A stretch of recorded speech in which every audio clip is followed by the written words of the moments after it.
প্রিয় দর্শক, নোয়াখালী জেলা পুলিশের আয়োজনে আন্তঃ থানা police super gold cup football টুর্নামেন্টের আজকের খেলা ভাষাঞ্চর বনাম পুলিশ লাইন্স।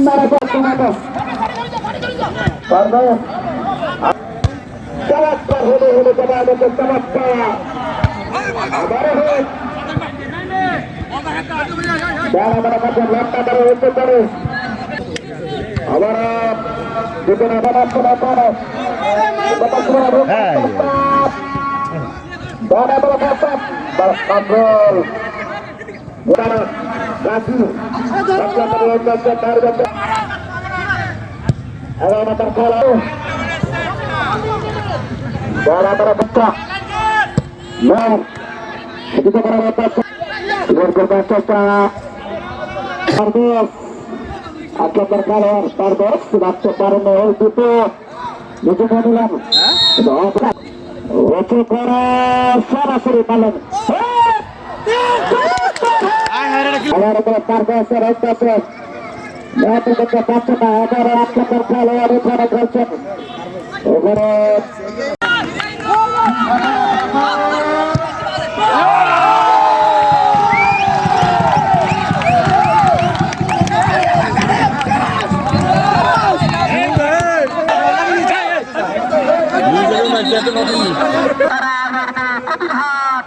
থানার সাথে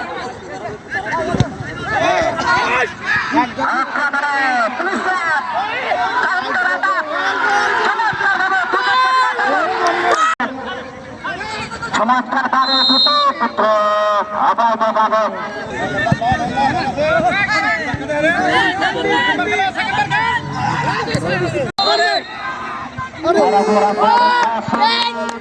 তারা জয়লাভ করেছে এবং তারা সেন্টারের উন্নতি করেছে। সার্কেল বেগমুল সার্কেল, হাতিয়া সার্কেল, সুদর্শক মন্ডলী আজকের এই ক্ষণে আমাদের মাঝে বক্তব্য রাখার জন্য। শেষ দিনের খেলায় ভাষাঞ্চর এবং পুলিশ লাইন্স তারা প্রতিদ্বন্দ্বিতা করলো। আজকের খেলায় যে বিজয়ী হলো সে আগামী 19 তারিখ কবিরহাট থানা, তার সাথে তারা উন্নীত হলো। সকল প্লেয়ার আপনারা এতক্ষণ পর্যন্ত দেখলেন ভাষাঞ্চর বনাম নোয়াখালী পুলিশ লাইন্স জেলা পুলিশের আয়োজনে নোয়াখালী পুলিশ লাইন্স মাঠে আন্তঃ থানা police super gold cup football টুর্নামেন্টের আজকের লিগ পর্যায়ের শেষ দিন এবং আজকের খেলায় পুলিশ লাইন্স 2-1 গোলে বিজয়ী হয়ে সেমিফাইনালে উঠেছে এবং আগামীতে খেলা হবে কবিরহাট বনাম পুলিশ লাইন্স। তো আমরা এতক্ষণ পর্যন্ত এই খেলা উপভোগ করলাম। সবাইকে অসংখ্য ধন্যবাদ দেখার জন্য।